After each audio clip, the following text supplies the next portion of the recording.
lagi dengan saya Dian Hardianti dalam acara podcast Apa Kata Indonesia dengan tema Bunga-Bunga Demokrasi Inspirasi Negeri hanya di Cakapan Jamila.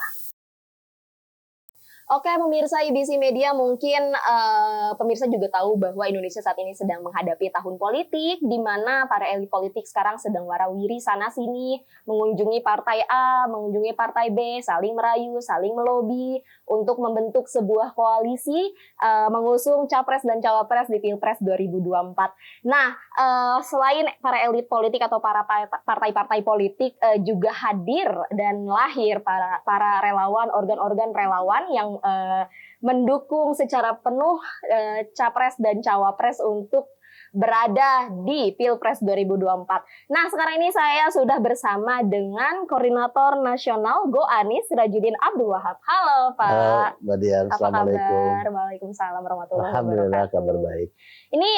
Ini kan udah pakai. Sudah dong. Sudah kuning-kuning ya? Kuning-kuning. Ini bahwa sebelumnya saya akan membacakan terlebih dahulu bahwa Pak Sirajuddin Abdul Wahab ini sebelumnya berkecimpung di dunia politik praktis, pria kelahiran Bima tanggal 15 Mei 1978. Aktif dalam organisasi kepemudaan, betul ya Pak ya? Pengurus Ikatan Mahasiswa Muhammadiyah pada 2003 sampai 2006. Aktif menjadi Sekretaris Jenderal Dewan Pimpinan Pusat DPP Komite Nasional Pemuda Indonesia KNPI periode 2015 sampai 2018. Wakil Sekretaris Jenderal Bidang Pemuda Dewan Pimpinan Pusat Partai Golkar 2014-2019. Oh, ini makanya kuning ya Pak ya? Ini kuning Go Anies ini. Kuning Go Anies ya Pak ya. Oke, dan juga beliau ini adalah Ketua Pimpinan Pusat Angkatan Muda Partai Golkar 2014-2019, Ketua Umum DPP Barisan Muda Kosgoro 2017 sampai 2021. Wow, banyak ya Pak ya organisasi-organisasinya nih. Ya, semakin banyak lebih baik ya. Semakin lebih baik. Tapi sekarang sibuknya apa nih Pak? Sibuknya sekarang membantu Mas Anies untuk jadi presiden 2024. Oke, itu kesibukannya sekarang. Wow. Jadi ini kan Go Anies ini ada 3 ya Pak ya? Kuning, hijau, biru, betul? Ya, itu kalau Go Anies sendiri itu organisasi ya yang bergerak dalam membantu Mas Anies untuk menjadi presiden 2024, dan memang kita menggabungkan diri dalam sebuah semacam sebuah konfederasi begitu, ya kan, bersama dengan teman-teman hijau, bersama dengan teman-teman biru. Hijau itu Forum Ka'bah Membangun, terus yang birunya itu teman-teman Amanat Indonesia Anies. Amanat Indonesia, oke. Ini terbentuk Go Anies sendiri dan tadi teman-teman hijau dan biru itu di tahun 2022, betul ya Pak ya? Yang paling awal itu adalah Go Anies. Jadi Go Anies itu kita deklarasikan dan dihadiri langsung oleh Mas Anies tanggal 23 Oktober tahun 2022. 23 Oktober. Jadi kalau dilihat dari tanggal Mas Anies selesai purna baktinya menjadi Gubernur DKI Jakarta periode 2017-2022, itu kalau tidak salah Mas Anies selesai itu tanggal 16 Oktober kalau tidak salah ya. Kalau tidak salah ingat, saya dikoreksi untuk tanggalnya. Jadi 1 minggu kemudian kita melahirkan Go Anies ini menjadi sebuah organisasi kumpulan daripada anak-anak muda yang memang punya afiliasi politiknya terhadap Partai Golkar, yang melihat bahwa Mas Anies merupakan sosok pemimpin yang begitu luar biasa kemampuannya, dan itu terbukti selama 5 tahun memimpin DKI Jakarta. Walaupun Go Anies ini sendiri tidak terkait secara struktural, tidak terkait secara ilmiah dengan Partai Golkar, tapi kan kita tidak bisa menafikan diri kita masing-masing bahwa ya saya basically-nya memang aktif di Partai Golkar ya. Terus teman-teman yang lain pun hal yang sama, begitupun respon teman-teman di daerah pun hampir semua teman-teman yang memang punya garis ininya dengan Partai Golkar. Walaupun kita tidak pernah sama sekali menyatakan diri bahwa kita punya hubungan organisatoris ataupun hubungan struktural dengan partai Golkar itu tidak ada. Oke, jadi sebenarnya Go Anies ini isinya adalah para pemuda-pemuda yang ingin mendukung Anies seperti itu ya Pak ya? Betul. Dari Partai Golkar. Yang bersumber dari bersumber. teman-teman yang memang menjadi anggota Partai Golkar. Okay. Walaupun saya tidak lagi di struktur Partai Golkar, jadi tidak ada beban kepada kami yang memang tidak, yang memiliki beban itu kalau kami di struktur. Kalau itu kan berkewajiban ya? Punya kewajiban patuh dan taat terhadap keputusan partai. Kalau kita kan anggota biasa yang tidak semestinya dan tidak ada kewajiban bagi kita untuk taat terhadap keputusan Partai Golkar. Gitu. Nah, karena anggota biasa itu ya artinya kan bahwa kita memiliki ada kesamaan visi kita, ada kesamaan misi kita terhadap platform daripada Partai Golkar tersebut. Ya. Tapi mengenai kebijakan dan keputusan partai menyangkut pemilihan presiden, itu kan kita kembali kepada individu kita sebagai warga negara yang memang diberikan oleh konstitusi kita hak memilih dan hak dipilih. Jadi ya kita punya kebebasan itu untuk menentukan siapa yang kita anggap punya kemampuan cukup untuk memimpin bangsa ini di 2024 ke depan. Oke, nah berarti tadi bisa dibilang bahwa Go Anies ini dari sumber-sumber pemuda-pemuda Golkar seperti itu ya. Tapi kalau misalnya bukan Golkar itu apakah boleh Pak? Oh, boleh dong. Boleh. Kan fokusnya utamanya itu kan bicara tentang Pilpres dan bicara tentang Anies Baswedan. Nah kebetulan saja yang menginisiasi, yang melahirkan Go Anies ini, ya basicnya itu adalah teman-teman daripada anggota Partai Golkar. Jadi Go Anies itu terbuka untuk seluruh masyarakat Indonesia yang sudah memiliki hak pilih. Jadi jangankan orang lain, Mbak Dian pun kalau berminat di Go Anies, ya kami siapkan karpet merahnya untuk bergabung bersama Go Anies. Oh gitu, jadi brand ambassador juga nggak nih? Boleh, boleh. Oke. Nanti kita angkat jadi jubirnya Go Anies. Oke, Pak, itu ngomong-ngomong tentang Go Anies tadi tentang kuning, hijau, biru gitu kan, dari yang hijau-hijau dan yang biru-biru ini kuning-kuning. Ini kenapa berkoalisi nih Pak sama seperti partai-partai nih? Iya, ada kesamaan kita, ada kesamaan ya kan, melihat gitu. Jadi ada kesamaan kita melihat dalam kontestasi Pilpres ke depan, ya kita membutuhkan sebuah pemimpin baru nih. Kita sudah mengalami lebih kurang 9 tahun ini ya kan dipimpin oleh Pak Jokowi ya kan, dengan segala macam prestasinya, dengan segala macam juga kekurangannya ya kan. Ya kita ingin mencari yang jauh lebih baik lagi, yang punya kemampuan lebih yang memang dibutuhkan oleh Indonesia saat ini. Dan kita melihat di sosok Mas Anies lah ya kan, pemimpin yang kita anggap punya kapasitas, punya kapabilitas yang cukup untuk memimpin Indonesia ke depan.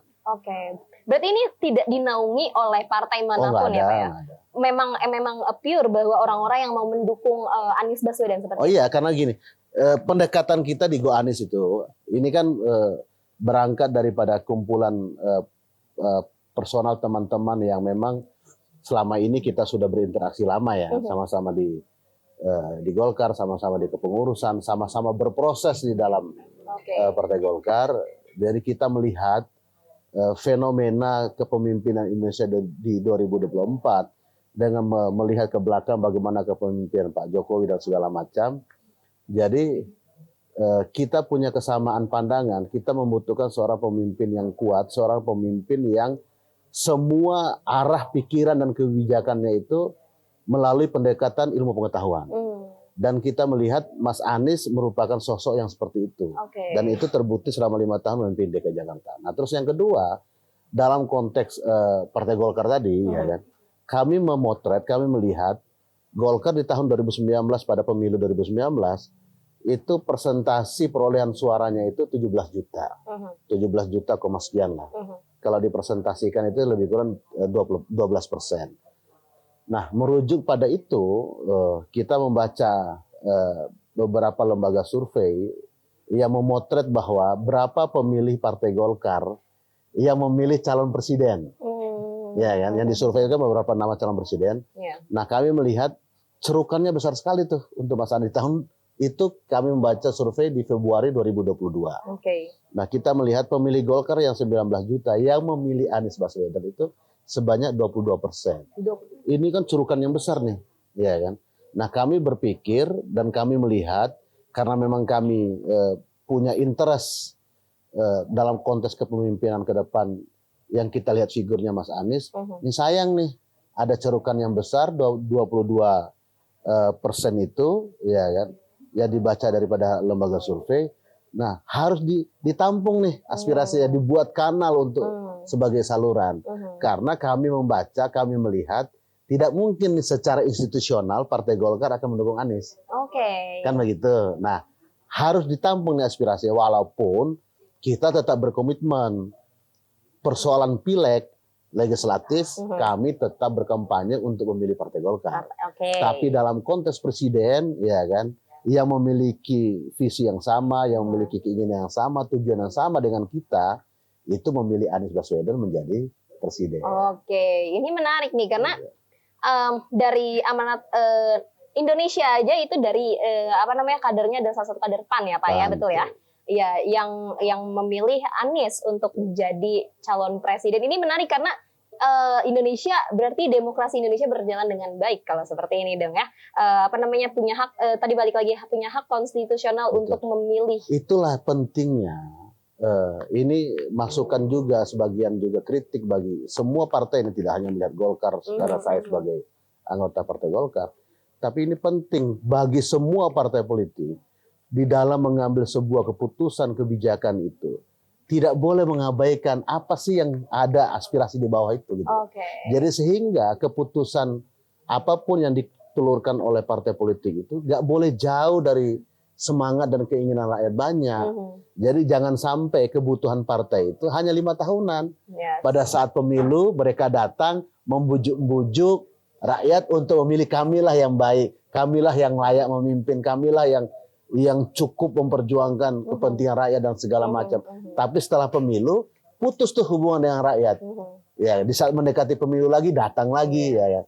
Nah, itulah pentingnya bagaimana mendekatkan keputusan partai, kebijakan partai itu harus senafas dengan keinginan rakyat gitu loh. Bukan hanya elit-elit yang di atas tidak saja hanya elit saja, karena elit apapun yang dilakukan kan tujuan untuk rakyat. Nah, tapi kalau rakyat nggak ditanya, bagaimana dong tali hubungannya itu? Nah, kita harus dekatkan ini, gitu loh. Iya, karena mungkin yang di atas pun bilang ini untuk rakyat, ini untuk Indonesia, ini untuk bangsa, gitu kan. Tapi suara kok nggak didengarkan, hanya kepentingan-kepentingan tertentu saja, gitu ya. Nah, ini ngomong-ngomong tentang Go Anies, ada artinya sendiri nggak sih, Pak? Ya, Go Anies itu ya kalau dalam bahasa Inggris ya bergerak bersama Anies lah. Ya, go itu kan jalan ya. Bergerak kan gitu. Jadi tidak, walaupun ada juga yang secara ininya mempelajari go itu ya Golkar aja tuh, kalian aja yang seolah-olah begini ya. Asumsi persepsi itu kan nggak bisa kita bantah, ya kan? Ya nggak bisa, dan kita juga tidak bisa juga menutup diri ya kan bahwa kita bukan anggota ataupun kader Partai Golkar. Rekam jejak kita jelas kok, ya kan. Orang hari ini di ruang publik, ya kan, apalagi pelaku penggiat politik, penggiat sosial, nggak bisa lagi kita menutup diri untuk bilang kita ini kita itu ya kan. Orang bisa ngecek, buka handphone, nama dia gini muncul, ya Google merekamnya dengan baik, ya kan. Jadi apalagi kita yang memang berkecimpung ya kan di partai yang bisa kita menutup diri gitu loh. Tapi yang pasti kita tegaskan bahwa Go Anies ini tidak terkait secara struktural, tidak terkait secara organisatoris dengan Partai Golkar. Kalau berkaitan bahwa kami, saya, teman-teman ya kan, yang ada di Go Anies itu bahwa kader Partai Golkar, ya nggak bisa kita bilang tidak. Memang faktanya seperti itu. Saya masih mengantongi satu-satunya KTA partai itu hanya Partai Golkar. Gitu. Tapi membernya sudah banyak nggak? Go Anies ini berapa mungkin? Iya, kalau dihitung ya banyak banget lah. Ya, tapi kan memang kita lagi dalam proses penataan sistem keanggotaan dan segala macam. Ya, keanggotaan itu kan ya tidak seperti kita mendata keanggotaan partai politik pada umumnya. Artinya begini, secara jejaring yang kita bentuk, ya Go Anies sudah ada di seluruh Indonesia secara jejaring ya. Oh, sudah ada di seluruh Indonesia. Ya, secara jejaringnya sudah di Indonesia. Berapa jumlahnya secara angka ya memang kita tidak melakukan pendataan secara rigid. Oh, oke. Tapi kalau bicara tentang struktur Anies, Go Anies ya, secara Indonesia ya hampir mungkin bisa dikatakan hampir 85% jejaring kita sudah terbentuk semua di daerah-daerah. Oke, begitupun dengan hijau dan biru itu, Pak? Ya sama halnya, karena begini, kami di KIB itu kuning hijau biru itu ya relatif orang-orang yang memang penggiat politik dan penggiat sosial, ya kan, dengan segala macam jejaring yang kita miliki, kita tidak mengalami kerumitan untuk melakukan konsolidasi, ya karena tadi ya kita sudah pernah berinteraksi panjang di dunia sosial dan politik, ya teman-teman di daerah ya ada semua gitu. Jadi tidak terlalu sulit untuk kita menjangkau teman-teman di daerah itu. Nah, tinggal kita sampaikan keinginan kita, visi kita, tujuan kita. Ya kalau ada juga teman-teman yang bilang saya sementara untuk Pilpres nahan diri dulu. Okay. Tapi jauh lebih banyak, mungkin hampir 95%, setuju tuh, oke, ya kan kayak gitu. Dan ada pun, ya kan setelah acara kita di Bidakara yang dihadiri, kayaknya Mas Anies pertama kali menghadiri acara setelah beliau menjadi gubernur, karena memang Mas Anies pun nggak pernah menghadiri acara yang dilakukan oleh relawan apapun, ya kan. Hanya satu-satunya yang pertama kali only one itu hanya Mas Anies itu datang pertama kali itu di acara Ibu Anies di Hotel Bidakara. Itu yang pertama Mas Anies menghadiri acara itu. Yang fotonya itu yang pakai rompi itu ya, dipakein rompi. Itu yang pertama kali. Nah, setelah itu tersebar luas dan itu viral sekali kita anggap ya, kita anggap viral sekali. Dan respon daripada teman-teman di daerah itu kan luar biasa. Dan di sana itu tidak hanya deklarasi kita, karena kita mengkasih judul itu Rapat Kerja Nasional Go Anies. Nah, kenapa kita katakan, karena muncul pertanyaan secara organisatoris, kok langsung Rapat Kerja Nasional? Nah, itulah bedanya. Karena kita membentuk Go Anies itu, ya kan, tidak pada saat deklarasi itu. Jadi, tapi kita sudah lakukan jauh sebelum itu, ya kan. Kami sudah berkomunikasi dulu nih di antara kita yang ada sebagai inisiator pendirinya itu sudah memutuskan, oke, kita kasih nama Go Anies. Terus emblem kita, warna kita adalah warna kuning, ya kan. Dan kita putuskan nanti kita datang, kita berapa hari sebelum kita acara itu kita silaturahmi dengan Mas Anies di rumahnya di Pendopo Anies lah istilahnya, kalau terkenal orang lihat, kalau di Google pun kan Pendopo Anies Baswedan. Jadi kita silaturahmi di rumah beliau dan beliau menyanggupi hadir di acara kita. Dan jauh hari kita sudah siapkan, sudah kita hubungi teman-teman di daerah itu yang memang sudah menjadi cikal bakal pemegang mandat daripada Go Anies di tingkat provinsi. Jadi sehingga hadirlah di kemarin di Bidakara itu 21 atau 23 perwakilan dari provinsi-provinsi yang kita konsolidasi. Makanya kita kasih nama Rapat Kerja Nasional. Jadi kita tidak hanya deklarasi saja, tapi kita langsung action Rapat Kerja Nasional untuk menyusun langkah-langkah, program-program apa yang kita lakukan. Jadi Mas Anies itu belum diusung oleh partai politik, kita sudah duluan memberikan dukungan terhadap Mas Anies. Itu kadang hebatnya relawan atau mungkin organisasi-organisasi gitu ya Pak ya. Ada power nih, partai politik belum ada yang mengusung, koalisi belum ini, tapi relawan sudah sangat gencar untuk kampanye, untuk mendukung seperti itu ya. Salah satunya adalah dari Go Anies atau KIB ini. Iya, itu kan karena kita melihat tadi kan bahwa di 2024 ya akan ada yang namanya sebuah proses 5 tahunan. Ya kan, yang memang itu undang-undang dasarnya seperti itu, konstitusi kita seperti itu. Ya. Nah, artinya bahwa kita harus melihat nih siapa the next pemimpin Indonesia yang memiliki kapasitas yang cukup, punya kapabilitas yang luar biasa memimpin Indonesia ke depan. Karena kita harus melihat nih, kan kita harus bisa bandingkan kepemimpinan sebelumnya. Artinya ada juga baiknya, ada juga tidak, juga kita bisa menutup diri juga bahwa ada juga tidak baiknya kan begitu. Nah, tapi kita harus mendekatkan begini. Pemimpin itu yang paling penting adalah apa yang diucapkan dan apa yang dikerjakan. Dekat nggak?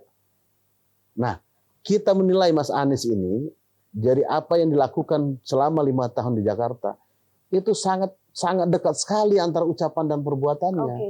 Makanya beliau katakan semua yang dijanjikan di DKI Jakarta dia tunaikan. Jadi justru lebih banyak yang tidak dia janjikan dia lakukan. Oke. Nah, itulah hebatnya Mas Anies. Karena tadi pendekatannya Mas Anies itu adalah pendekatan yang selalu ya kan dilibatkan unsur ilmu pengetahuan. Jadi tidak hanya persoalan suka tidak suka dan segala macam pendekatannya gitu, tapi pendekatannya itu bisa diterima oleh akal sehat karena melalui pendekatan ilmu pengetahuan. Nah, makanya istilah beliau selama memimpin 5 tahun di DKI Jakarta itu kan bicara tentang gagasan. Jadi orang harus punya visi dulu nih, ada gagasan dulu apa yang dilakukan.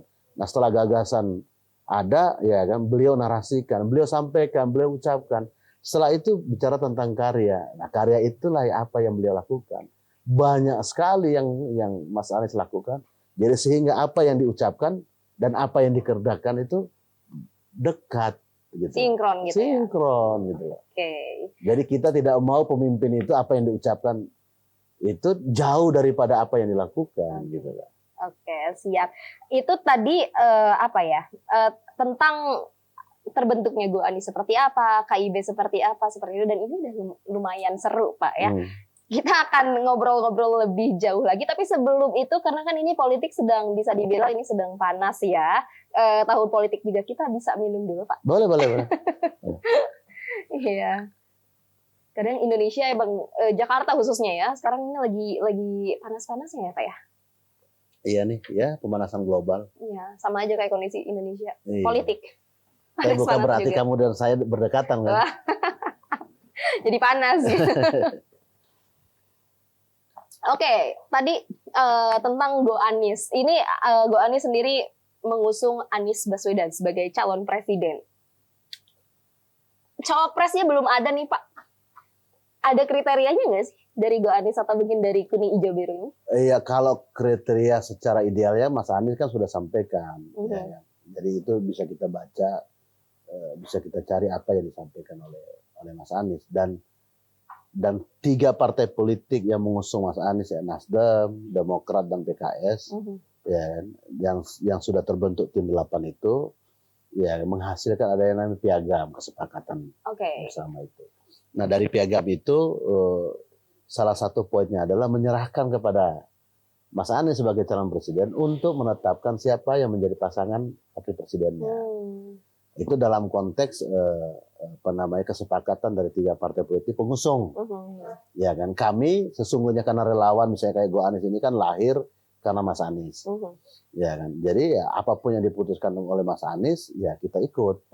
Nah, kalau misalnya hanya menjadi sebuah perbincangan ringan dan segala macam ini itu ya kita berharapkan bahwa kepemimpinan yang mewakili yang menjadi wakilnya Mas Anies itu ya kita harapkan tadi ya selain daripada ada pertimbangan elektabilitas, terus kemampuan rekam jejak kemampuan memimpin dan segala macam ya. Nah, dalam perspektif kita ya diharapkan juga teman-teman di 3 partai politik Nasdem, PKS dan Demokrat ini ya memasukkan juga ada unsur secara demografi kita bahwa kalau dilihat kita baca data BPS kan antara 2 generasi Y dan generasi Z ini kan milenial dan selenial ini ya itu kan curukan besar sekali tuh. Yeah. Jadi ada sekitar 61% kalau tidak salah berdasarkan datanya itu mereka menjadi pemilih nanti di 2024 dari kisaran umur 16 sampai dengan umur 39 tahun. Ya. Nah, 2 generasi ini penting ini. Karena inilah sesungguhnya yang dipotret oleh lembaga survei yang masih pemilih mengambang itu. Gitu. Swing voters itu kan di situ. Gitu. Nah, itu kan curukannya besar sekali itu. Nah, karena mendekati 2 generasi ini, ya kan, itu tidak sama dengan misalnya mendekati kita yang usia di atas 40 tahun. Ya. Kalau Mbak Dian? Saya 24. Itu kan masih masuk generasi selenial ya. Yeah. Generasi selenial yang selalu galau, baperan ya kan. Terus kan ciri-cirinya seperti itu ya kalau kita baca ya. Labil. Ya labil. Mental ya, kan? illness. Kayak gitu-gitu ya. Ini kan butuh treatment khusus ya kan. Nah, dalam konteks memilih wakil itu ya kita kita memberikan saran ya, walaupun semuanya itu kita serahkan kepada Mas Anies. Siapapun yang diputuskan oleh Mas Anies untuk menjadi wakil presidennya, pokoknya kita tanpa reserve itu yang kita dukung. Nah, tapi pertimbangan-pertimbangan tadi itu ya kan, melihat generasi dan segala macam itu harus juga masuk ya kan, menjadi suatu hal, menjadi pertimbangan-pertimbangan kita. Tapi kemarin kan sempat ke Demokrat nih Pak, bilang bahwa dari KIB sendiri inginnya AHY yang menjadi cawapres. Itu ya seperti kan gini, sebenarnya kan tujuan utama kita mendatangi 3 partai politik pengusung Mas Anies ini, tujuan utama yang pertama itu adalah kita memberikan dukungan, support ya kan, apresiasi terhadap 3 partai politik, Nasdem, Demokrat, dan PKS, dan alhamdulillah Demokrat yang awal menyambut kita untuk silaturahim. Kan kemarin kita sudah ketemu PKS juga. Nah, ya kami menyampaikan di pertemuan tertutup ya kan, kita diawali juga pertemuan tertutup, setelah itu baru kita konferensi pers bersama dengan ketum Partai Demokrat. Ya kami menyampaikan di pertemuan tertutup itu hal-hal yang kita anggap strategis ya kan, untuk menjadi masukan terhadap partai pengusung ini, yang sejalan juga dengan apa yang sudah kita kerjakan nih, teman-teman KIB kerjakan. Karena kita banyak sekali program-program yang kita sudah jalankan selama lebih kurang 3 bulan terakhir ini. Kalau misalnya teman-teman mengikuti aktivitas kita KIB, 2 minggu lalu kan kita launching yang namanya KIB Goes to Campus. Ya kan? Jadi itu kita mulai dari Makassar, di 2 kampus, di kampus Muhammadiyah Makassar sama kampus UIN Alauddin, ya kan. Itu kan bagian daripada tadi mendekatkan kata perubahan ini, ya kan, kata perubahan ini kepada kalangan-kalangan terdidik nih, terutama kaum milenial, ya kan, yang mahasiswa dan segala macam itu. Nah, kita sampaikan juga ke Demokrat seperti itu. Terus temuan-temuan informasi ya yang kita dapat, yang kita serap dari kunjungan-kunjungan yang kita lakukan di beberapa daerah, baik di wilayah Jawa Timur, Jawa Barat, Jawa Tengah yang kita datangi, ya kita menemukan ada pertanyaan-pertanyaan yang memang mungkin itu bisa mewakili dari pertanyaan banyak orang gitu loh. Ini kapan nih Mas Anies, ya benar nggak Mas Anies ini menjadi calon? Ya, pertanyaan-pertanyaan ini kan harus kita sampaikan kepada 3 partai politik itu. Nah sehingga kita meminta kepada Partai Demokrat, karena walaupun Nasdem yang lebih awal disusul dengan PKS, setelah itu Demokrat, ini kan baru masing-masing partai nih. Ya, nah kalau dihitung presentasi berdasarkan kebutuhan untuk mengusung calon presiden, kan tidak cukup kalau hanya 2 partai. Ya kan, dari 3 ini kan gitu. Apalagi masing-masing. Nah, kita beranggap bahwa ini kan baru masing-masing nih, belum bersama. Nah, kita minta nih kepada 3 partai politik ini untuk bersama-sama mendeklarasikan Mas Anies menjadi calon presiden. Jadi sehingga kebutuhan daripada presiden threshold itu tercukupi. Jadi ini kan baru masing-masing. Nah itu yang poin utama yang kita datangi. Nah persoalannya misalnya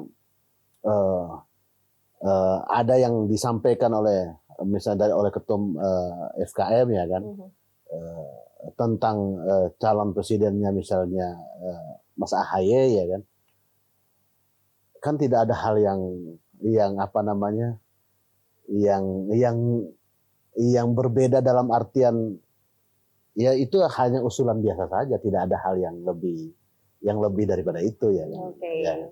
Karena tadi ya kan, nah saya pun memberikan penjelasan kenapa pentingnya tadi generasi Y dan Z itu, milenial dan selenial itu, ya karena cerukannya 61% ya kalau misalnya pendekatannya itu ya kayak saya godain ya kan. Jadi ya di samping saya ketua umum Partai Demokrat ini ya kan, yang ya, sosok yang dalam tanda petik yang kita anggap bahwa bisa mewakili daripada generasi itu. Tapi semuanya itu kalau urusan itu ya kita berpulang kepada Mas Anies untuk menetapkan siapa berdasarkan kesepakatan dari 3 partai politik itu melalui piagam kesepakatan bersama itu. Tapi mungkin dari Nasdem atau dari PKS sendiri emang nggak ada Pak nih yang bisa jadi cawapres? Ya kan kita dengar PKS juga kan misalnya mengusung ada Ahel, ya mungkin di Nasdem nggak tahu kita dengar mungkin siapa ya kan. Tapi bagi kita siapapun yang diusulkan oleh 3 partai politik ini, jangan sampai itu mengganggu pola komunikasi daripada 3 partai pengusung ini. Karena bagi kita adalah kita berjuang itu untuk Anies Baswedan. Mau siapapun wakil presidennya kita nggak nolak. Oke Pak, ini gimana nih cara mungkin biar elektabilitas Anies Baswedan sendiri bisa naik nih di antara 2 capres lainnya? Cara? Ya, dari relawan atau mungkin dari organisasi-organisasi pengusung Anies? Sebenarnya begini, saya menjawabnya dengan sangat sederhana saja. Cara meningkatkan elektabilitas Mas Anies itu ya dengan turun ke rakyat. Nah, itu yang cara yang mudah. Persoalan nanti dipotret seperti apa melalui pendekatan survei dan segala macam. Kalau melihat merujuk ke belakang nih ya Mas Anies itu kan di survei Pilpres 2017 itu ya pada Pilkada 2017 itu kan selalu urutan ketiga. Tapi di hasil daripada Pilkada itu kan Mas Anies jadi pemenang. Jadi bukan berarti bahwa kita katakan bahwa semua lembaga survei itu tidak benar kan begitu. Tapi artinya bahwa masih range waktu menuju ke 14 Februari 2024 itu masih punya waktu yang cukup untuk meningkatkan. Tidak hanya elektabilitas, keterpilihan dan segala macam. Untuk meyakinkan kepada rakyat Indonesia ini bahwa Indonesia butuh perubahan, pemimpinnya itu adalah Anies Baswedan, itu yang paling utama. Berarti itu. Ke rakyat ya? Iya dong. Apa namanya? Ya, karena pemilik kedaulatan, kekuasaan yang mendasar itu kan ada di rakyat. Rakyat memberikan kepada pemimpinnya melalui mekanisme Pilpres itu. Berarti itu salah satu cara aja untuk meningkatkan elektabilitas. Tapi berarti sekarang sudah digencarkan nih Pak? Kalau dihitung mungkin Mas Anies sudah mengunjungi hampir 70-an lebih daerah selama beliau purna bakti menjadi gubernur DKI maupun setelah dideklarasikan oleh Nasdem dan 2 partai PKS dan Demokrat. Jadi beliau turun begitu luar biasa. Kalau kita lihat ya secara kasat mata, ya, secara visual ya kan, semua kunjungan yang dilakukan oleh Mas Anies itu bisa kita lihat animo masyarakat yang melalui pendekatan partisipatif. Jadi bukan mobilisasi. Ini suatu hal yang baru nih, ya kan? Saya sebagai aktivis partai dan bisa tahu tuh seperti apa gitu lah. Mana rakyat yang dimobilisasi, mana massa yang ditarik dengan segala macam ininya ya kan. Nah, namun kita melihat hal yang baru ini. Dan saya tidak melihat itu di pemimpin-pemimpin sebelumnya maupun yang sekarang.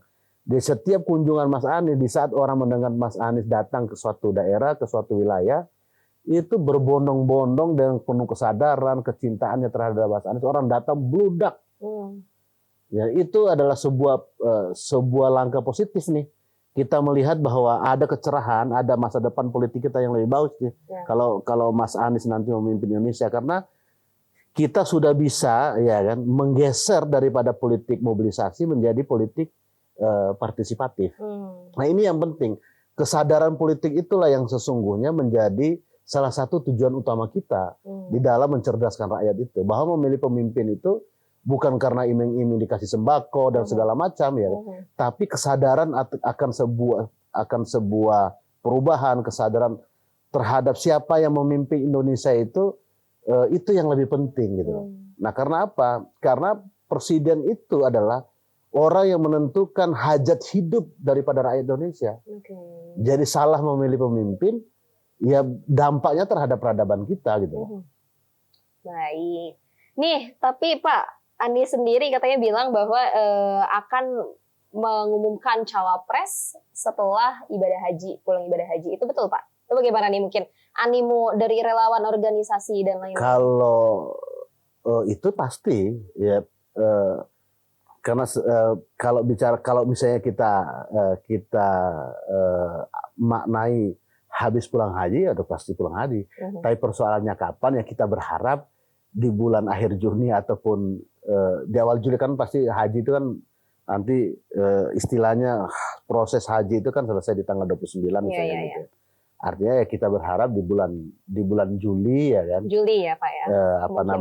Ya tidak hanya wakil presiden tapi 3 partai politik pengusung Mas Anies ini ya bersama-sama mendeklarasikan ya menandatangani komitmen bersama untuk mengusung Mas Anies untuk menjadi calon presiden gitu. Tidak hanya wakil presiden. Berarti memang dari organisasi atau mungkin dari relawan sendiri ini udah nggak sabar ya siapa nih cawapresnya? Sebenarnya bukan nggak sabar, maksudnya gini loh.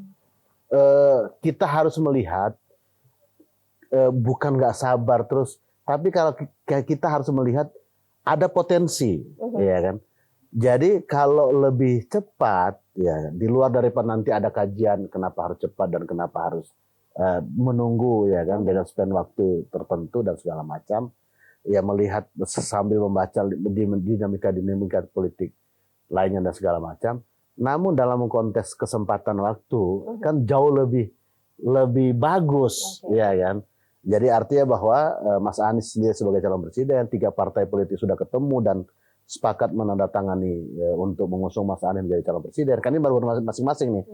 Nah setelah itu bersamaan juga diputuskan siapa menjadi calon pendamping Mas Anies menjadi calon wakil presiden. Artinya bahwa 2 kepemimpinan duit tunggal ini ya kan, yang calon presiden dan calon wakil presiden punya waktu yang cukup tuh untuk bersosialisasi, untuk turun dan bekerja dan segala macam. Memanfaatkan waktu. Memanfaatkan waktu gitu loh. Itu pertimbangan misalnya kalau saya asumsi saya gitu loh. Oke, Pak, ini Anies sendiri untuk cawapres ini kayaknya banyak deh Pak, yang digaungkan seperti AHY, seperti itu. Khofifah juga jadi masuk salah satu radar nih. Sempat Mahfud MD juga seperti itu. Nah, itu melihatnya seperti apa nih? Apakah itu menjadi salah satu dari relawan atau dari organisasi-organisasi pengusung dari Anies Baswedan? Apakah mempunyai pengennya yang ini aja nih gitu lah. Ada nggak sih Pak? Ya preferensi dari semua teman-teman relawan ataupun pendukung Mas Anies ya pasti cara pandangnya pasti beda-beda kan begitu. Ya ada yang sama, ada yang beda ya. Itu kan natur saja kan begitu. Yang pasti secara substantifnya adalah kita mempercayakan semuanya itu kepada Mas Anies dan terutama pada 3 partai politik yang mengusung Mas Anies. Ya. Karena kita harus meyakini dan kita harus percaya Mas Anies ini kan orang yang sangat rasional mengambil sebuah keputusan. Jadi dan selalu mampu melepaskan daripada interest yang mungkin saja menjadi beban dan segala macam. Dan kita meyakini itu gitu loh. Jadi Mas Anies punya kemampuan dan juga di teman-teman 3 partai ini pun dikelilingi juga misalnya tim 8 ya orang-orang yang punya pengalaman experience secara politiknya yang cukup gitu. Ya ditambah lagi ya ada mungkin masukan-masukan dari kita, dari teman-teman relawan ataupun dari kelompok-kelompok masyarakat lainnya, mungkin dari ulama dan segala macam itu kan menjadi bahan pertimbangan. Dan semuanya itu siapapun yang diputuskan oleh Mas Anies untuk mendampingi beliau, insya Allah kami meyakini bahwa itu adalah keputusan yang tepat. Tapi mungkin dari relawan sendiri kadang penasaran nggak sih siapa gitu loh, dan bertanya secara pribadi ke Pak Anies siapa sih yang bakal jadi cawapres nggak sih Pak? Ya ditanya pun kepada Mas Anies ya selalu Mas Anies menyampaikan ke kita semua ya nanti tunggu saja ya. Yang penting kalian kerja gitu aja. Penasaran gitu kan ceritanya. Kan penasaran lebih bagus toh. Jadi yang ditunggu-tunggu ya kan artinya bahwa insya Allah pasti apapun keputusannya pasti itu yang terbaik ya, buat Mas Anies, buat perjuangan dan insya Allah untuk kemenangan di 2024. Tapi yang pasti cawapres itu sudah sudah dipikirkan dengan baik oleh Pak Anies maupun dengan 3 partai pengusung itu, seperti itu ya Pak ya? Iyalah ya kan, pasti kan pendekatan toh kalau kita lihat yang beredar ya nama itu ya nggak akan jauh daripada nama-nama yang beredar itu. Ya persoalannya secara spesifiknya seperti apa ya itu Mas Anies yang jauh lebih tahu lah. Saya nggak bisa menjawabnya. Ini tadi kita bahas tentang cawapres yang nanti akan diusung, yang nanti akan menjadi peneman Anies Baswedan di nanti Pilpres 2024. Tapi Pak, Ini kan Indonesia juga sedang heboh kemarin, PDIP menyebut bahwa AHY menjadi salah satu radar dari cawapresnya Ganjar Pranowo seperti itu. Sedangkan Demokrat sendiri masuk untuk mengusung Anies Baswedan. Ini ada kayak kekagetan tersendiri nggak sih dari pihaknya Anies nih, Pak? Sebenarnya itu kan bukan suatu hal yang baru. Sebelum Mbak Puan ya, dan Mas AHY ketemu di dua momen ya, sempat ketemu sekali, terus kemarin olahraga bersama ya. Jadi nama AHY itu tidak hanya dipotret oleh PDIP, hampir semua lembaga survei pun memasukkan namanya di dalam survei mereka, ya nama AHY selalu hadir di dalam survei-survei itu. Jadi bukan hal yang mengagetkan, bukan hal yang baru bagi kita gitu loh. Jadi ya memang nama AHY itu di semua lembaga survei itu selalu ada. Gitu. Jadi nggak kaget. Berarti nggak ketar-ketir juga nih, Pak? Enggak dong. Gini. Kita harus melihat pertemuan Mbak Puan sama AHY ini sesuatu hal yang positif. Nah, kenapa dikatakan sesuatu hal yang positif? Ya kan kita tahu bersama nih ada kebuntuan komunikasi nih di dua partai ini ya. Ya terutama di antara Bu Mega dengan Pak SBY kan begitu. Nah, ini langkah positif ya yang dibangun oleh generasi penerus nih dari dua tokoh ini ya kan. Jadi Mbak Puan ya kan bisa merepresentasikan sebagai Bu Mega, ya Mas AHY bisa merepresentasikan Pak SBY, ketemu nih. Nah, artinya bahwa ada kesadaran kolektif dari dua orang tokoh ini ya kan, melihat bahwa memang Indonesia itu tidak bisa dibangun sendiri-sendiri. Jadi Indonesia itu harus dibangun bersama gitu. Nah, kalau kita melihat lagi secara jauh secara politiknya, PDIP dan Demokrat ini kan dua partai juga yang sama-sama pernah menjadi pemenang pemilu gitu. Jadi Demokrat pernah jadi pemenang pemilu 2009, Pak SBY pernah menjadi presiden 2 periode.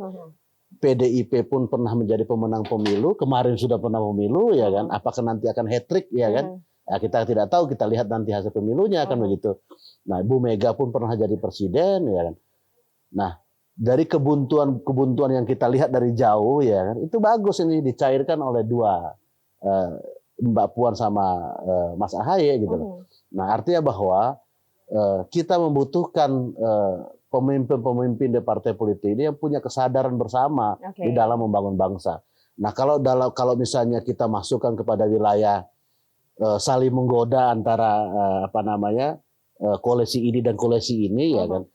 Kalau saya kan sering mengibaratkan ya, kalau ibarat dua darah muda ya kan, ya saling menggoda ya wajar saja, walaupun ada kesadaran bersama dari dua orang ini tidak akan pernah bersatu gitu. Itu asumsi saya loh gitu. Itu asumsi saya. Walaupun saling menggoda ya. Iya, walaupun saling menggoda, tapi ada kesadaran juga mungkin saja tidak akan pernah bersatu kan begitu. Entah karena plafonnya berbeda atau apa ya kita nggak tahu lah ya. Tapi ini kan kacamata saya orang luar kan gitu. Tapi kemarin SBY sendiri nih bilang bahwa katanya bermimpi satu kereta dengan Bu Mega. Apakah itu menjadi salah satu niat atau mungkin kode gitu gak sih Pak? Jadi gini, ini kalau ngomongin politik soalnya kita seru nih ya. Jadi bisa kemana-mana nih. Kalau mimpi itu kalau dibawa kepada ranah politik, ya memang asik untuk dikutak-katik ya kan. Jadi penterjemahannya itu banyak sekali gitu loh. Ya kan? Ya kan bisa saja misalnya saya mensederhanakan, ya artinya memang dua pemimpin itu ya harus bersatu dalam konteks membangun bangsa kan begitu.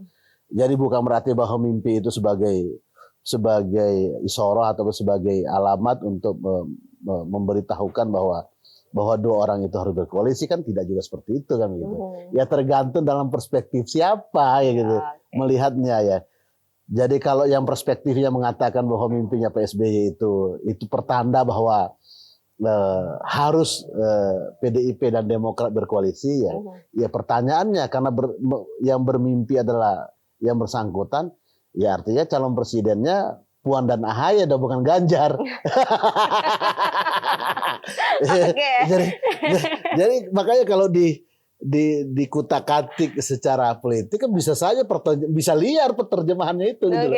Iya kan? Jadi bisa saya katakan kalau begitu Puan presidennya, AHY jadi presidennya. Terus Ganjar gimana dong? Ya. apakah PDIP mau evaluasi tuh keputusannya menetapkan Ganjar sebagai petugas partai yang ditingkatkan dari gubernur menjadi calon presiden? Jadi terjemahannya bisa banyak subjektif banyak ya. Ya, tapi artinya bahwa kita melihat sisi positifnya ya kan. Ya bahwa mimpi Pak SBY itu ya mungkin ya kita berharap bahwa itu adalah isyarat bahwa pentingnya dua orang yang buntu secara politik dalam berkomunikasi ini ya bisa cair nih dalam menghadapi komitmen untuk melaksanakan pemilu tepat waktu di 14 Februari 2024 untuk sama-sama membangun bangsa dengan caranya masing-masing, dengan cara yang bersama ya nggak masalah gitu loh. Artinya tidak saling gotok-gotokan ya antara dua partai ini ya. Jadi berbeda itu sudah tulah kehidupan. Yang tidak boleh itu menjadikan perbedaan menjadi potensi kerusakan. Tapi menjadikan perbedaan itu menjadi potensi untuk bersama-sama membangun bangsa dan negara. Itu yang paling positif.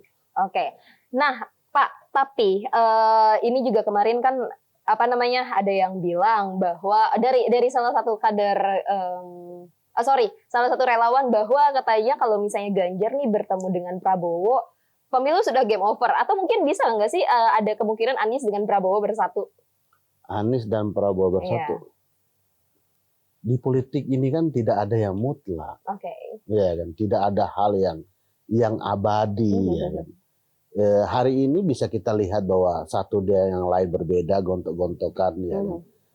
Di hari esoknya bisa kita lihat bahwa orang itu bisa bermesra-mesraan, berangkul-rangkulan, ya kan? Jadi politik itu relatif, ya kan? Jadi tidak hal yang angka mati, ya kan? Nggak begitu. Dia selalu dinamis, selalu hidup politik itu, ya kan? Nah, yang tidak boleh itu adalah menjadikan politik sebagai alat pemukul, menjadikan politik sebagai alat perusak. Nah, itu yang nggak boleh, gitu loh.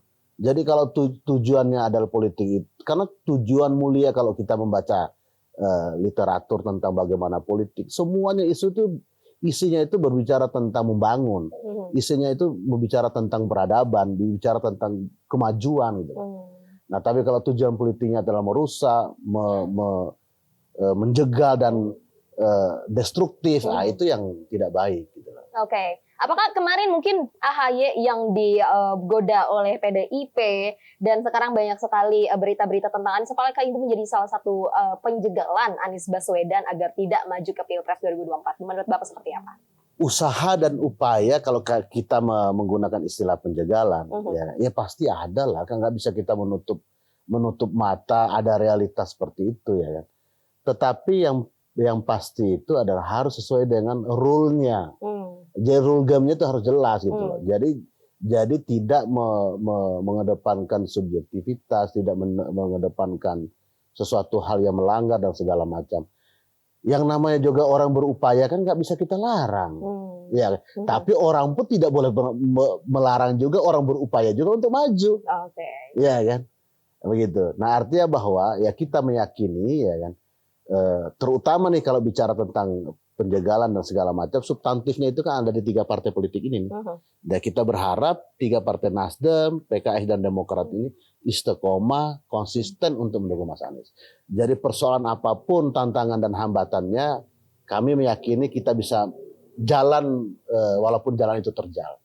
Karena kalau meminjam istilahnya Mas Anies, sampai ke puncak itu tidak pernah kita mengalami jalan mendatar, tapi sampai puncak itu selalu kita menghadapi jalan yang mendaki dan terjal, ya. Dan terjal, nah, itu sebuah filosofi yang menarik gitu.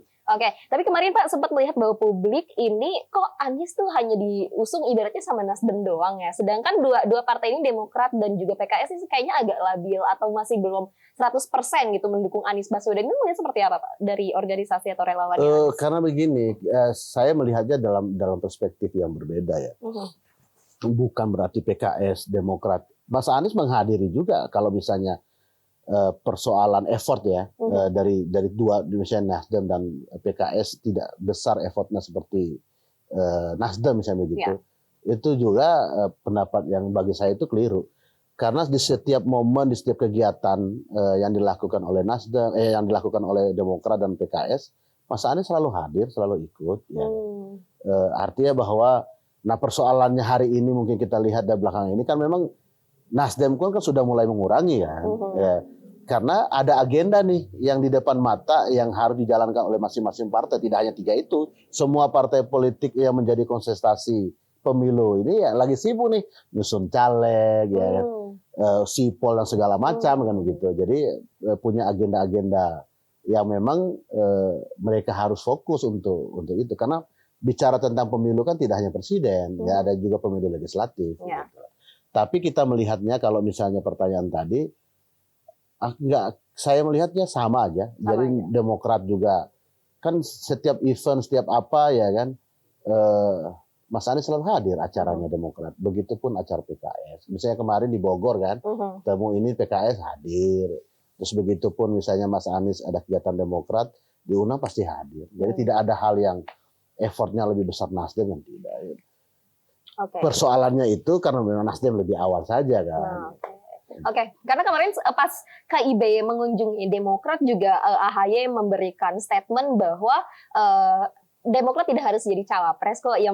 Yang penting memang ini bagaimana nih dari 3 partai politik ini untuk mengusung Anies Baswedan untuk menjadikan kemenangan bagi Anies Baswedan seperti itu. Berarti itu apakah menjadi salah satu momok ketakutan juga dari Demokrat ini? Karena kan gosip-gosipnya seperti itu, Pak. Bagaimana mungkin kemarin pertemuan? Enggak gini. Karena kalau kita mengikuti keputusan masing-masing 3 partai itu, 3-tiganya kan menyerahkan semua kepada Mas Anies untuk menentukan wakil presiden. Nah artinya bahwa yang disampaikan oleh Mas AHY sebagai Ketua Umum Partai Demokrat pada pertemuan dengan kita, itu kan sejalan, sebangun dengan yang beliau putuskan. Ya, menyerahkan semuanya kepada Mas Anies. Ya. Jadi artinya bahwa beliau pun menyampaikan bahwa saya Ketua Umum Demokrat ya kan, dipilih dan tidak dipilih kan tidak berpengaruh terhadap keputusan itu. Yang paling penting bagi Mas AHY kan kita dengar bersama kan. Yang penting itu jangan ada pokoknya si A, pokoknya si B, terus yang si C nggak boleh, ya itu ya nggak boleh. Semuanya itu bisa didiskusikan. Itu kan kita dengar baik-baik kan yang disampaikan oleh Mas AHY. Dan artinya bahwa ya Demokrat itu berarti konsisten terhadap keputusannya mendukung Mas Anies, ya kan, tanpa harus ada tawar-menawar urusan wakil presiden. Ya, jadi mereka menyerahkan dan itu sesuai dengan piagam yang ditandatangani bersama itu. Gitu. Berarti bisa disimpulkan ini walaupun Bapak bukan Demokrat ya, tapi bisa disimpulkan kalau misalnya Demokrat bukan cawapres akan tetap gaspol gitu ya. Oh iya dong, iya dong. Ya. Karena kan komitmen teman-teman itu kan bicara tentang perubahan. Gitu. Nah tadi kita ngomongin tentang penjegalan. Saat ini juga rame bahwa kemarin Denny Indrayana bilang bahwa katanya KPK akan sebentar lagi memanggil Anies Baswedan nih. Katanya akan menjadi tersangka dan sebagainya. Ini bagaimana nih melihatnya para relawan Anies? Gimana cara menjawabnya ya? Karena yang menyampaikannya itu adalah Denny Indrayana, ya ke Pak Denny lah harus bertanya sumber informasinya seperti apa dan bagaimana. Nah saya hanya bisa begini, kan Mas Anies kan pernah dipanggil oleh KPK kan? Dan beliau adalah orang yang tertib, ya, datang diperiksa lebih kurang 7 jam atau berapa jam itu ya? 11 jam kalau nggak salah ya. Saya juga lupa. Jadi beliau sebagai warga negara dan Mas Anies ini kan punya rekam jejak yang baik bicara tentang KPK. Beliau pernah menjadi tim dulu itu di zaman KPK ribut-ribut itu. Kan beliau sempat jadi ketua tim ya kan di KPK itu. Jadi artinya komitmen beliau terhadap pemberantasan korupsi itu kan nggak perlu harus dipertanyakan lagi. Di zaman beliau menjadi rektor termuda di zamannya, Rektor Paramadina, itu memasukkan ada kurikulum mata kuliah tentang anti korupsi. Itu tidak pernah ada di semua universitas di Indonesia ini. Jadi kita tidak pernah meragukan komitmen Mas Anies tentang terhadap korupsi. Terus yang kedua, kalau kita melihat ke belakang beliau 5 tahun memimpin DKI Jakarta, 5 kali WTP ya yang dari BPK ya kan terhadap pemeriksaan keuangan daripada DKI Jakarta. Jadi artinya bahwa spirit beliau terhadap pemberantasan korupsi itu tidak hanya dari mulut saja, beliau tunjukkan daripada kinerja itu. Nah, persoalan mengenai akan ditetapkan dia tersangka itu kan misalnya persoalan Formula E misalnya gitu. Kan beliau kan lugas menyampaikan ke ruang publik ya kan. Saya ini kan hanya mengulang apa yang beliau sampaikan.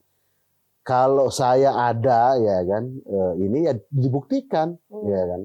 Siap Mas Anies itu untuk menghadapi apa namanya problem hukum itu. Kalau orang harus membuktikan, jangan dicari-cari, ya kan? Jangan dicari-cari. Kan kalau tidak salah informasi yang kita dapat, kan sudah 16 kali itu KPK itu melakukan rapat, kan sama sekali tidak mampu membuktikan bahwa ada indikasi korupsi. Ya kalaupun misalnya dipaksakan, ya saya nggak tahu lah apa yang terjadi nanti secara sosial ya kan, kalau ada upaya pemaksaan penetapan Mas Anies sebagai tersangka yang sesungguhnya mereka tidak mampu membuktikan itu. Gitu. Berarti jadi, tidak takut ya kalau misalnya ada penjagalan Anies Baswedan? Dong. Gini,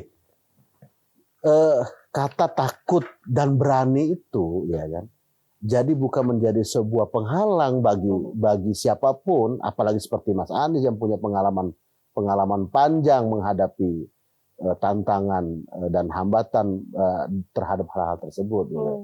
Jadi ya sekuat apapun skenario orang untuk menjegal dan semasih kita meyakini bahwa itu adalah sebuah kebenaran, nggak ada langkah sekalipun untuk kita mundur. Kita harus maju terus untuk menghadapi, menerjang badai-badai penghalang itu. Gitu. Jadi harus kita yakini itu. Optimis terus harus ya? optimis. 100% Anies Baswedan. Insya Allah. Oke.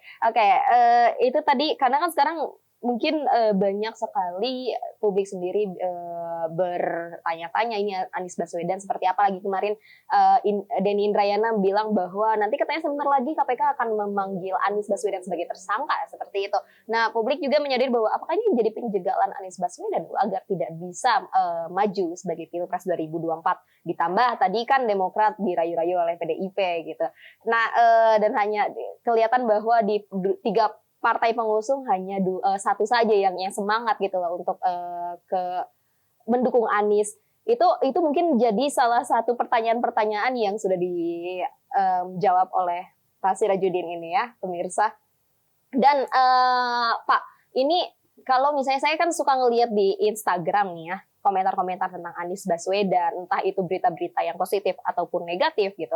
Banyak yang bilang kalau misalnya Anies Baswedan hanya pintar beretorika, tapi mana actionnya nggak ada, gitu lah. Itu bagaimana melihatnya?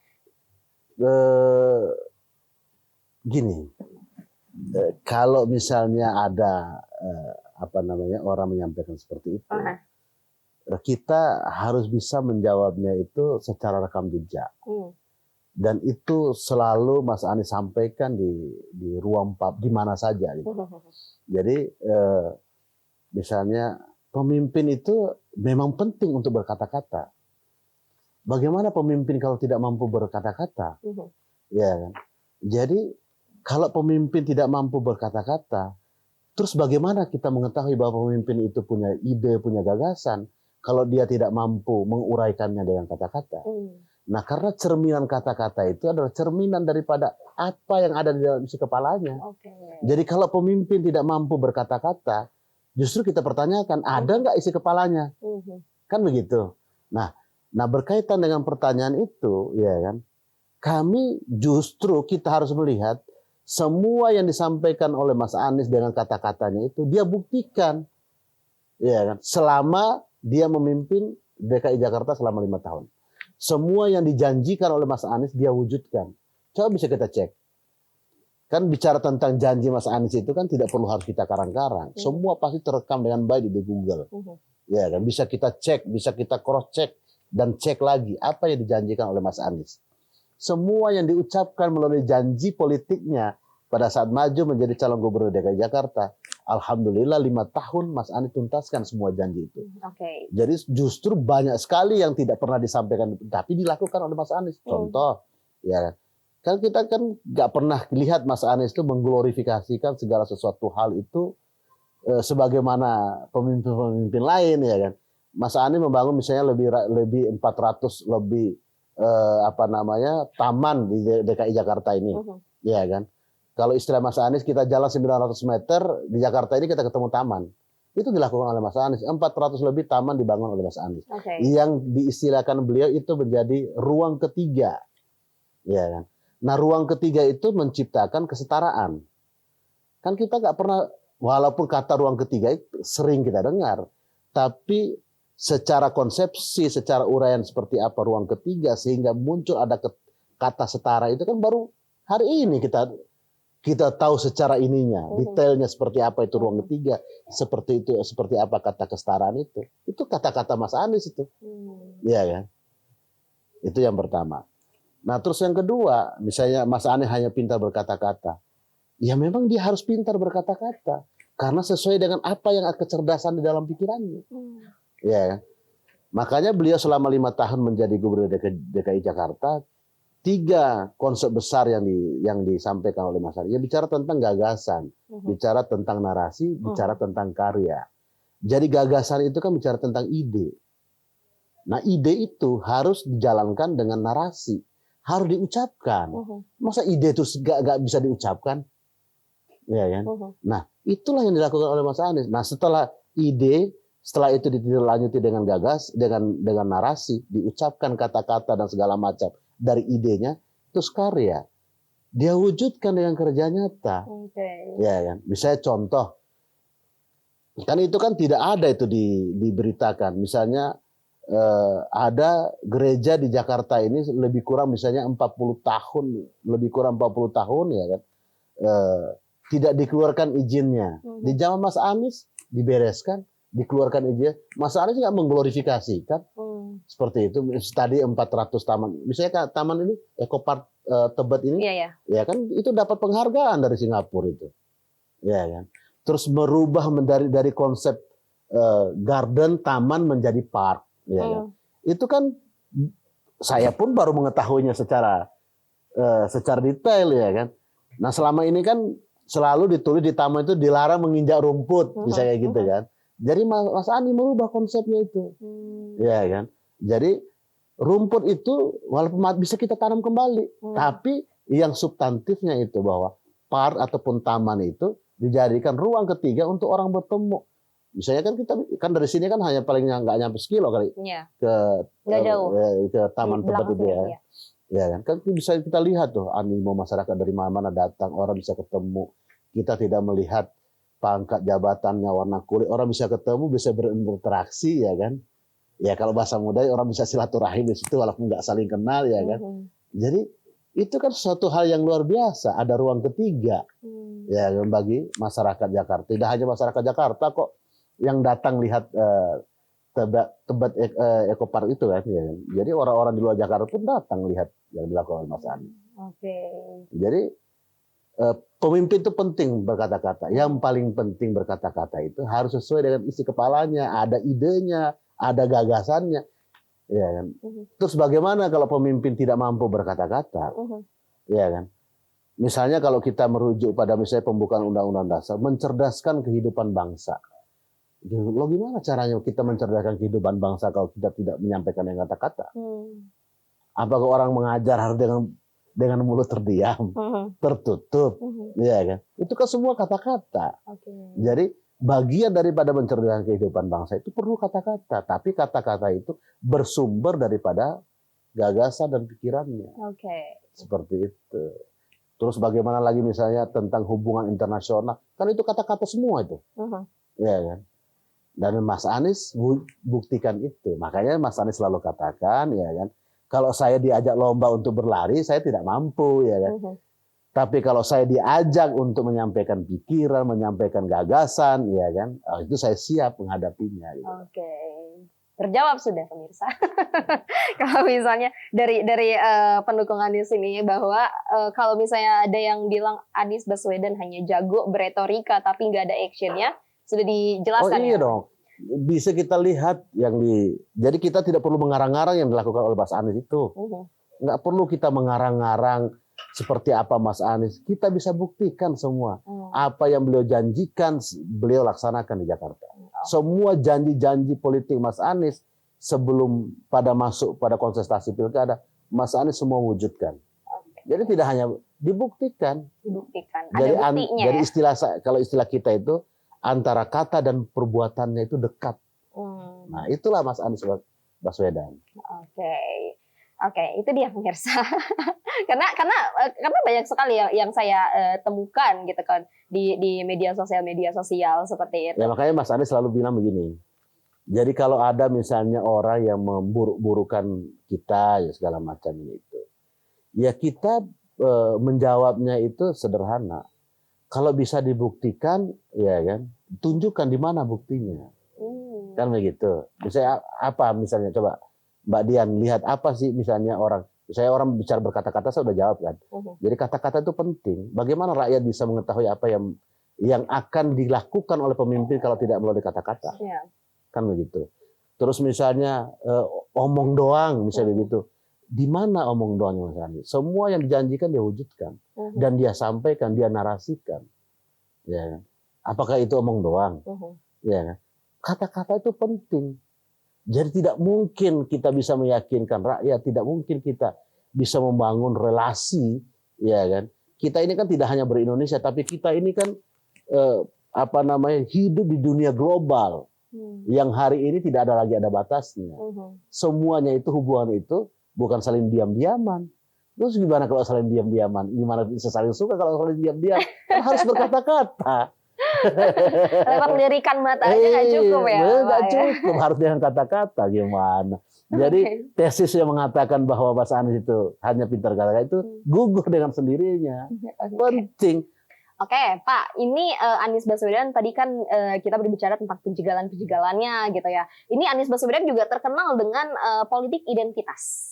Ini seperti apa nih melihatnya nih? Publik soalnya melihatnya seperti itu. Anies Baswedan, oh politik identitas Pak kayaknya gitu lah. Gini, ini menarik ya, politik identitas. Pertanyaan yang paling mendasar, apa sih politik identitas itu? Bukannya kita Indonesia ini berangkat daripada identitas kita yang berbeda-beda. Itulah sehingga kita, para pendiri bangsa, menemukan kata Bhinneka Tunggal Ika. Berbeda-beda, tapi tetap satu. Nah, kata berbeda-beda itu kan menunjukkan identitas. Misalnya saya secara kesukuan saya suku Bima. Mbak Dian? Sunda. Suku Sunda. Itu kan kita beda. Nah, terus begini. Salah nggak misalnya kalau saya mengkampanyekan misalnya pilihlah misalnya orang Bima, ya kan? Sesama Bima. Itu salah. Apakah itu menjadi sebuah politik identitas? Kan tidak. Ya kan? Nah, apakah politik identitas yang dimaksudkan itu dalam tanda petik negatif nggak sih politik identitas itu? Kan itu dulu yang harus dipecahkan oleh kita dan harus dibangun dulu konsensusnya. Nah, apakah politik identitas itu berbahaya? Bagi saya tidak ada bahayanya politik identitas. Jadi sah-sah saja ya? Sah-sah saja. Misalnya gini, terus misalnya Mbak Dian nanti berkampanye, ya kan? Mas Anies itu kenapa dipilih oleh orang Sunda? Karena misalnya ada religiusitasnya. Loh, salah nggak? Ya kan? Terus di mana salahnya kata politik identitas itu? Karena memang pada dasarnya bangsa Indonesia, makanya dikatakan sebagai suatu bangsa itu karena perbedaan. Nah, karena Indonesia ini berangkat daripada suku bangsa berbeda-beda, ya kan? Tapi berkomitmen untuk membangun namanya negara Republik Indonesia. Jadi tidak ada hal yang dikhawatirkan dengan politik identitas. Sekarang begini pertanyaannya, apakah Pak Jokowi memilih Pak Maruf Amin menjadi calon presiden itu bisa kita katakan sebagai politik identitas nggak? Ya, bisa dikatakan nggak itu? Iya kan? Jadi akhirnya orang menggunakan istilah idiom tentang politik identitas itu tanpa mereka mengetahui secara akar kebangsaan kita. Nah, harus kita lihat dulu akar bangsa kita ini. Loh, kita ini bersuku-suku berbangsa-bangsa kok. Yang menjadi Indonesia. Nah, terus salahnya di mana kalau ada kata politik identitas? Itu salahnya di mana? Buruknya di mana? Nah, yang buruk itu kalau identitas yang berbeda-beda itu dijadikan sebagai alat permusuhan. Nah pertanyaannya, apakah selama Mas Anies, misalnya kata politik identitas ini kan di saat Mas Anies maju menjadi gubernur, ya kan, itu digaung-gaungkan dan segala macam. Tapi terbukti nggak selama 5 tahun hubungan kemasyarakatan kita warga Jakarta, saya warga Jakarta, Mbak Dian kan tinggal di Palmerah, warga Jakarta, berKTP Jakarta, merasa terganggu nggak dengan segala macam identitas atau label apapun, ya kan, yang selama ini beredar 5 tahun belakangan ini di saat Mas Anies memimpin DKI Jakarta menjadi gubernur, ada nggak kita menemukan problem-problem kemasyarakatan kita di DKI Jakarta ini berlabelkan identitas itu? Kita temukan nggak ada, kita temukan itu, ya kan? Nah terus Mas Anies yang disematkan sebagai bapak politik identitas itu di mananya? Kan harus jelas nih, jangan sumir dan membuat rakyat bingung di bawah gitu loh. Ya kan? Kita temukan nggak? Gitu loh. Misalnya suku ini ribut dengan suku ini gara-gara Anies gitu. Ya kan? Nanti jangan sampai banjir di Semarang gara-gara Anies. Ya kan? Gitu loh. Nah, makanya kita harus melihat dulu nih secara konsepsinya politik identitas itu seperti apa. Jangan kita meninggalkan akar daripada bangsa Indonesia ini yang berbeda-beda itu. Kita ini sudah berbeda suku bangsa, kita ini sudah berbeda bahasa, kita ini sudah berbeda agama, yang dimana kita menganut 6 agama resmi yang diakui oleh negara. Terus beda-beda. Terus problemnya di mana dengan identitas itu? Salah nggak misalnya di agama tertentu mengkampanyekan si A? Loh, salah nggak? Nggak ada salahnya kok. Tapi yang salah itu kalau menjadikan isu agama menjadi sebuah permusuhan untuk agama yang lain, itu yang salah. Loh, tapi kalau identitas kita tonjolkan masing-masing bagian daripada, nah sekarang begini, ini kita karena itu sudah dilempar di ruang publik kan, misalnya pilih Ganjar karena orang Jawa, oh itu lebih parah lagi tuh, ya kan? Ya. Itu sangat beridentitas sekali tuh, ya kan? Jadi makanya yang penyematan Mas Anies sebagai bapak politik kan kita nggak tahu nih yang di mana gitu, karena nggak bisa lagi kita mengatakan karena bicara Mas Anies itu kita nggak bisa mengarang-arang, Mbak Dian. Jadi kita harus melihat sebagaimana sepak terjang ataupun rekam jejak Mas Anies di dalam memimpin, karena Mas Anies adalah orang yang sudah pernah memimpin. Jadi beda halnya kalau ada calon presiden yang belum sama sekali pernah memimpin. Kita tidak bisa mengukur sejauh mana rekam jejak orang tersebut. Nah, karena ini bicara tentang Mas Anies, kita harus lihat dong ke belakang. Sebagaimana beliau memimpin DKI Jakarta selama 5 tahun, pernah nggak kita menemukan ada fenomena sosial di Jakarta ini menciptakan instabilitas terhadap keamanan, instabilitas terhadap hubungan sosial kemasyarakatan dengan problem identitas? Kan kita tidak pernah menemukan. Justru ya di akhir daripada Mas Anies memimpin Jakarta, 86% orang puas terhadap kepemimpinan Mas Anies.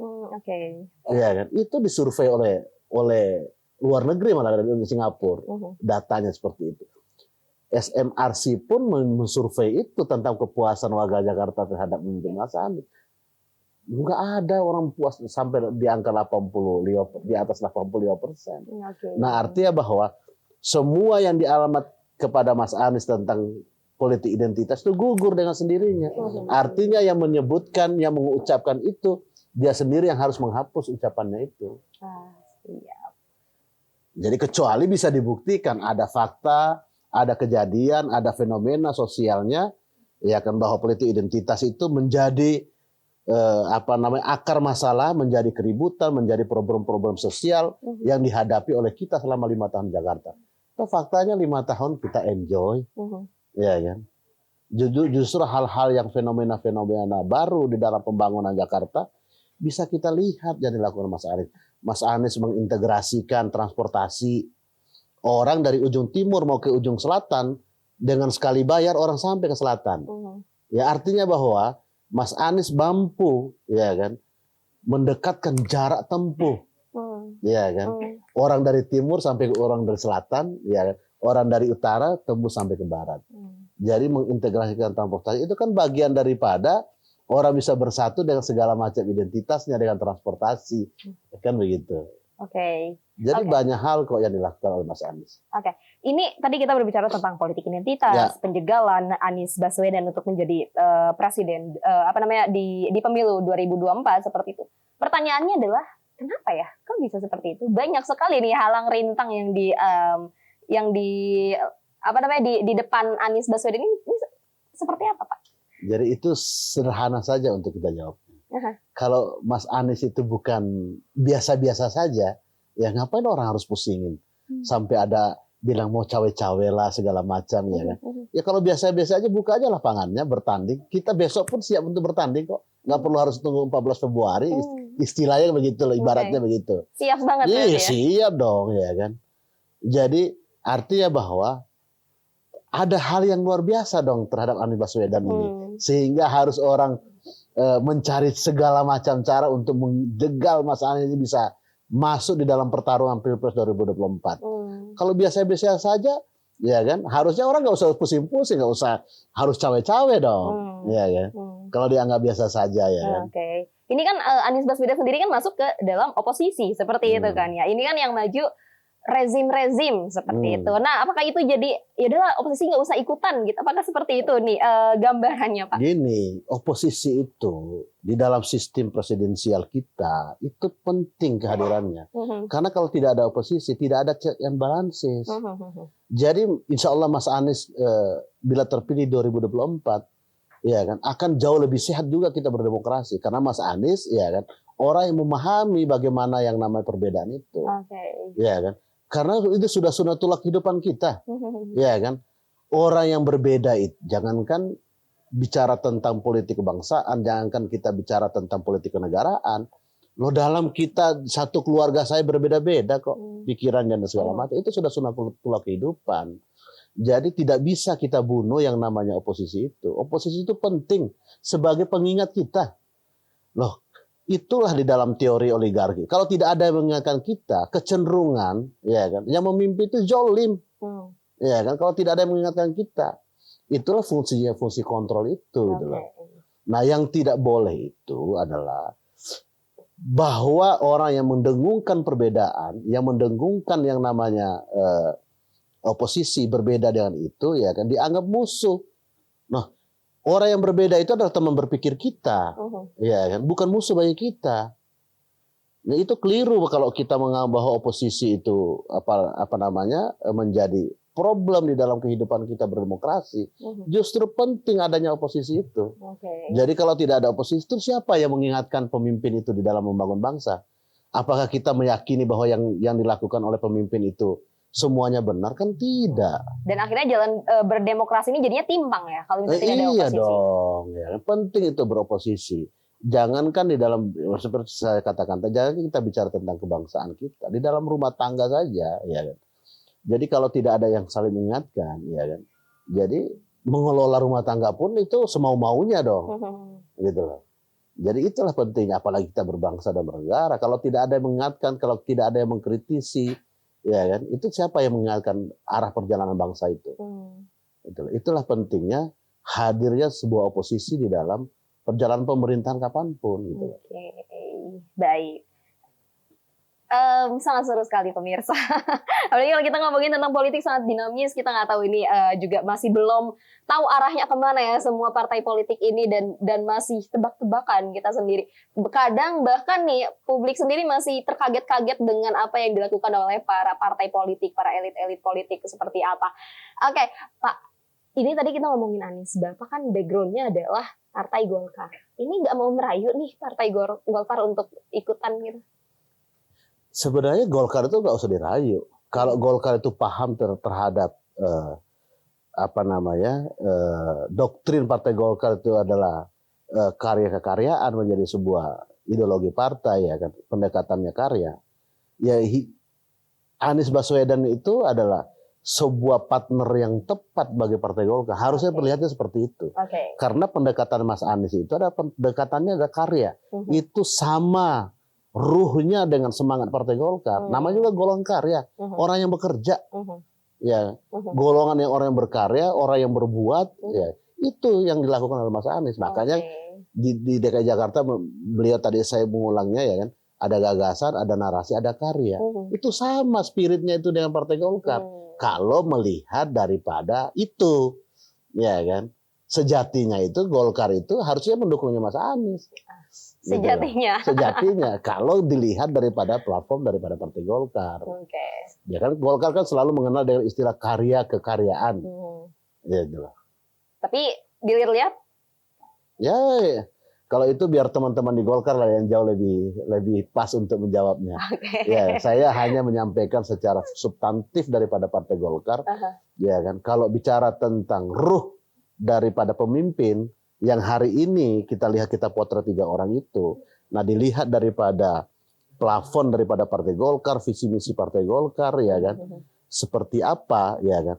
Yang cocok dengan Partai Golkar itu harusnya dia mendukung Anies Baswedan. Itu semangatnya sama, ketemu tuh kalau ibarat baut sama murid itu pas. Pas ya. Iya. Gitu. Menjadi salah satu asupan atau misalnya apa ya aspirasi nih untuk. Oh iya dong. Kan bisa juga dilihat sejauh mana ya kan respon orang terhadap Anies yang di awal yang saya jelaskan. Kita melihat teman-teman yang inisiator yang mendirikan Go Anies ini kan melihat memotret bagaimana sih ya kan pandangan, keinginan, harapan pemilih Golkar di 2019 yang jumlahnya 17 juta itu ya kan yang kita baca daripada survei ada 22% itu kan besar sekali tuh. Ya kan. Itu di Februari loh 2022. Apalagi kalau kita lihat di hari ini itu bisa lonjakannya bisa sampai 40% itu ya kan. Bahwa pemilih Golkar itu menginginkan sosok Anies lah yang pas, yang sama dengan visi dan visi Partai Golkar. Gitu. Justru kalau Golkar mau melihatnya itu ya kan harus dilihat, dikaji secara jernih itu, ya kan, kebutuhan partai dan kebutuhan kepemimpinan. Gitu. Jadi balik lagi politik tentang kepentingan. Kita biar tahu apa yang di atas seperti apa ya Pak ya. Jadi itu kalau urusan ini ya nanti teman-teman undang dari teman-teman Partai Golkar lah yang bisa menjelaskan. Oke Pak, ini udah nggak kerasa kita ngomongin tentang Anies Baswedan dan perpolitikan di Indonesia udah. Memang kalau bicara Mas Anies itu selalu menarik. Selalu menarik. Ya, dan dinamis. Dan itu sesungguhnya Mas Anies itu seperti itu ya.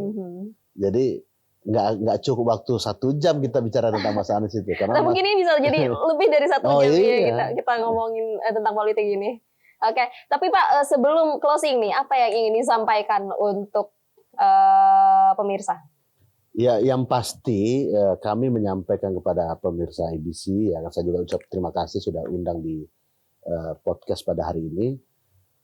Yang pasti saya sampaikan, ya kami yang mendukung Mas Anies, ya mengajak kepada seluruh komponen masyarakat rakyat Indonesia, ya menyambut pemilu di 2024 itu yang pertama harus gembira. Nggak boleh tegang-tegangan, ya nggak boleh panas. Ya panas-panas dalam artian karena ketegangan pikiran itu nggak apa-apa, ya kan? Tapi harus gontok-gontokan membuat kita punya pengalaman tuh pemilu-pemilu sebelumnya. Jadi kita sambut pemilu 2024 ini jauh lebih gembira, jauh lebih bahagia, ya kan?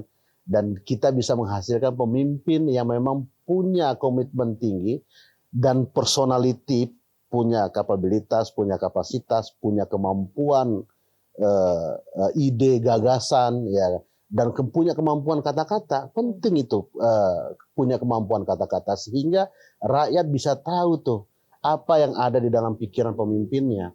Karena kata-kata itu adalah cermin daripada pikiran daripada pemimpin. Jadi untuk itu, ya kan, kami mengajak, menghimbau, ya kan, rakyat Indonesia untuk memilih pemimpin yang adil. Mas Anies itu selalu titik beratkan kata keadilan sosial bagi seluruh rakyat Indonesia, ya kan. Bersama Anies Baswedan lah, ya kan, Indonesia yang berkemajuan dan berkeadaban bisa kita wujudkan di 2024. Oke, baik. Oke Pak, perbincangan kita seru banget ya. Dan terima kasih banyak udah bisa saya hadir. Juga terima kasih sudah diundang teman-teman ABC Media. Jadi jangan yang terakhir dong. Oh, jangan yang terakhir, nanti lagi ya? Lagi, dengan isu-isu yang berbeda. Oke, ini kita mengulik tuntas habis tentang Anies Baswedan dan relawan Go Anies ini ya, dan relawan-relawan yang lainnya. Dan semoga obrolan kita ini menjadi inspirasi dan juga wawasan untuk pemirsa IBC semuanya. Tapi Pak, sebelum saya closing nih, Bapak jangan lupa apa, ingetin ke pemirsa. Ya, pemirsa sekalian jangan lupa subscribe, like, comment, and share YouTube-nya ABC Media Channel. Oke. Sip. Oke, pemirsa, terima kasih banyak yang sudah menonton podcast Apa Kata Indonesia. Kita berjumpa di lain waktu dengan episode-episode yang menarik, dan juga nanti Bapak juga datang lagi ya. Insya Allah. Sip. Oke, saya Dian Hardianti, sampai jumpa. IBC Media, menggapai cakrawala untuk Indonesia. Assalamualaikum.